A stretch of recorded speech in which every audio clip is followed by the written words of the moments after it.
మీరు ఒకవైపు మీరు బీసీల కోసం ఉద్యమం చేస్తున్నారు, వారి కోసం రిజర్వేషన్ల కోసం కూడా ఫైట్ చేస్తున్నారన్న.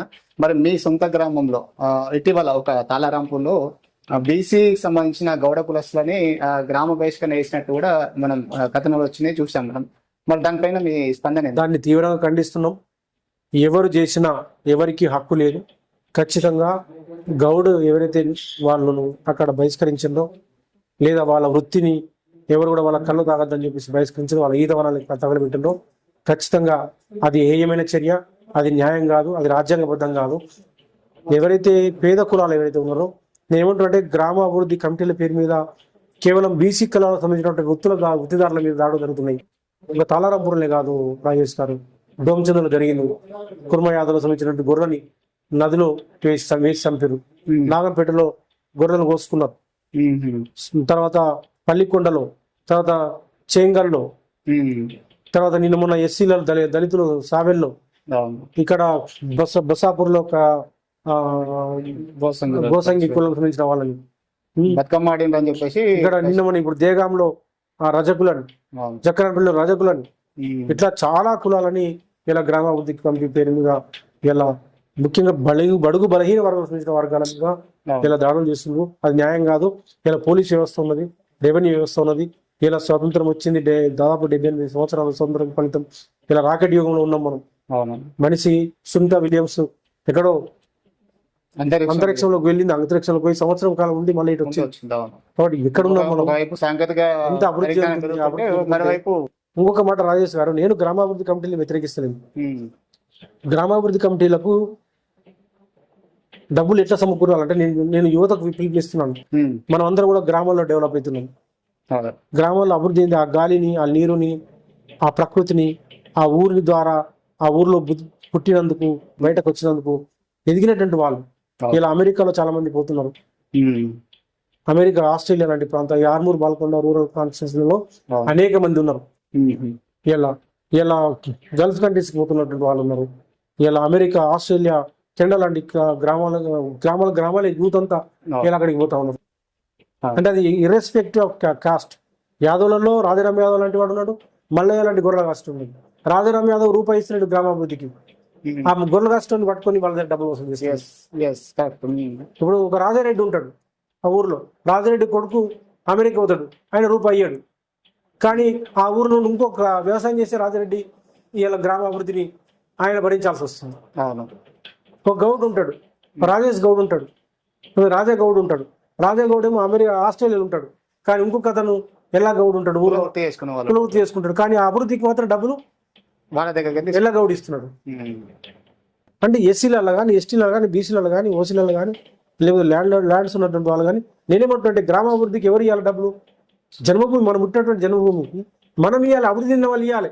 కానీ గ్రామాభివృద్ధి కమిటీలు ఏం చేస్తున్నాయంటే వీళ్ళందరూ వదిలిపెడుతున్నాయి. బంగ్లాలు కట్టుకుంటూ రూపాయి కడతలేవు. కానీ 2 కోట్ల బిల్డింగ్ ఉంటుంది, వాడు ఒక రూపాయి అయ్యాడు. కొడుకు ₹1 కోటి సంవత్సరానికి ₹1 కోటి సంపాదిస్తాడు, వాడు ఒక రూపాయి అయ్యాడు. ఇక్కడ 20 ఎకరాల భూమి ఉంటుంది, ఆయన ఒక రూపాయి అయ్యాడు గ్రామాభివృద్ధికి. కానీ గొర్రె కాస్టోడు, బర్రె కాస్టోడు, చెట్టు గిష్టోళ్ళు, ఆ మత్స్యకారులు, చిన్న వాడు ఎక్కడ బతకలేకండి. కుల వృత్తులకు సాటి రాదు గువలచ్చని ఎప్పుడు. కానీ ఇలా కుల వృత్తులు ఎవడు చేస్తుండండి? ఏమి లేక, చదువు లేక, ఉద్యోగం లేక, ఎటువంటి అవకాశం లేక ఆ కుల వృత్తులు చేసుకొని బతుకుతుంటే గాల మీద మీ ప్రతాపం.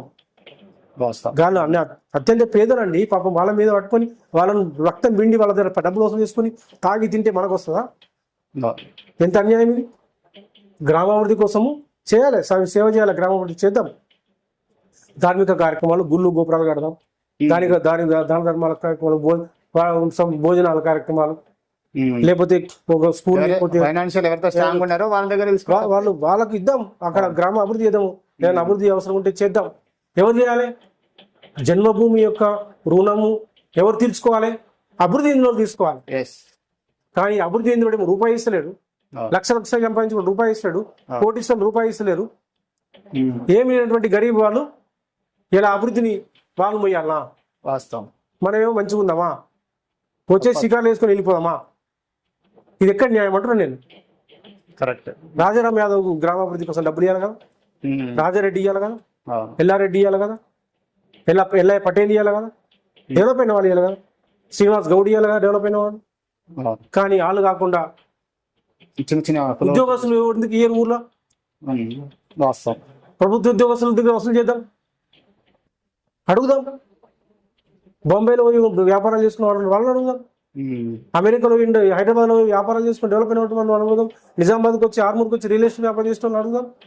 కానీ ఏమి దిక్కులేని వాళ్ళని పట్టుకొని ఆ కులవృత్తులు చేసుకొని బతికేటోళ్ళని, ఇది చాలా తప్పు. ఒక నయా పెత్తందారి వ్యవస్థ ఈ ప్రాంతంలో కొనసాగుతుంది, ఇది మంచిది కాదు. ఒక పేదోడి యొక్క శ్రమను దోసుకోవడం, పేదోడి యొక్క శ్రమను వాడిని పిండి వాడిని వేధించి వాళ్ళ శ్రమను దోచుకోవడం అనేది మంచి పద్ధతి కాదని బీసీ జనసభకు చెప్తా ఉన్నాం. అందుకోసమే బీసీ సంఘాలు ఇవాళ సమావేశం కావడం జరిగింది.